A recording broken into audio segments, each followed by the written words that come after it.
Mr. Chairman, thank you very much.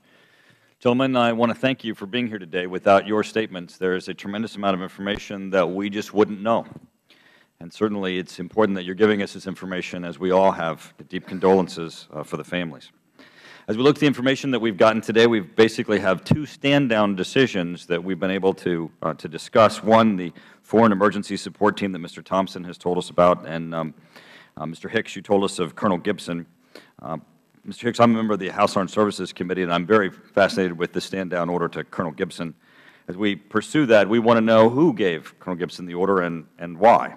And so I would like to review that stand-down order with you and what you experienced that night, since you were with him as he was receiving that stand-down order.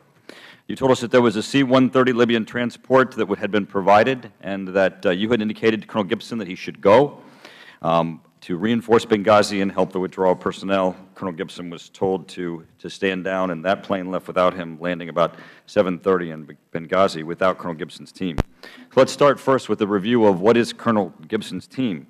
What were those personnel, Colonel Gibson's team? What were they doing in Libya? They are the remaining members of the Special Security Team, this group of 16 or 14 Special Forces personnel assigned to protect Embassy Tripoli after the return and reestablishment of the embassy in September of 2011. And on the 1st of August, the Secretary of Defense signed an order changing their status from being a security team to a training team and transferring their authority from the Chief of Mission, the Ambassador, to General Ham.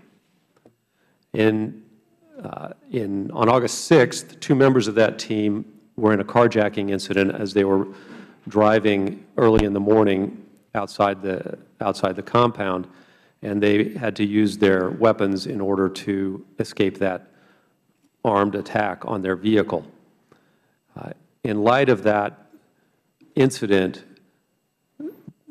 General Ham decided to draw down the team from 14 personnel to 4 personnel, and Lieutenant Colonel Wood and 9 others, Lieutenant Colonel Wood testified before this committee last October, left Tripoli in the middle of the month.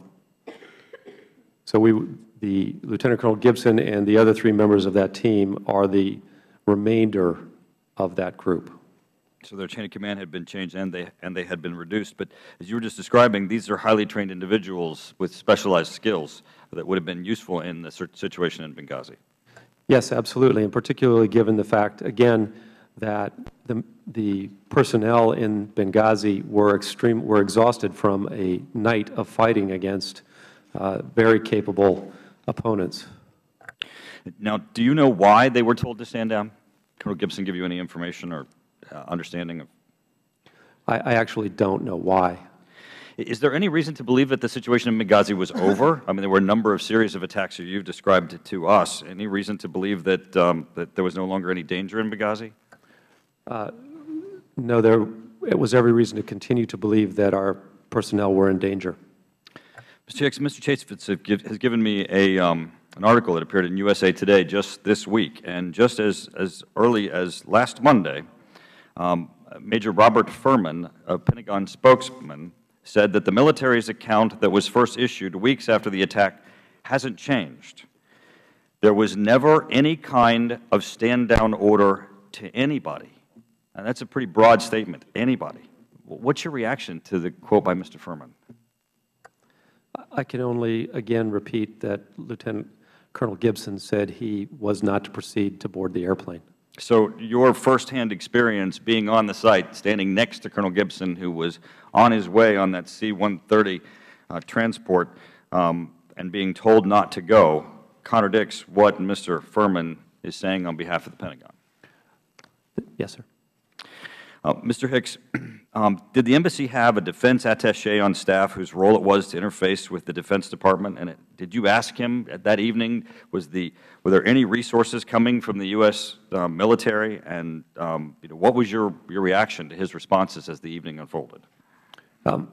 My reaction was that, okay, we're on our own. We're going to have to try to pull this off with the resources that we have available. Were the Libyans surprised?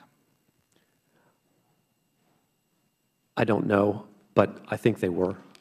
Thank you, Mr. Chairman. Thank you.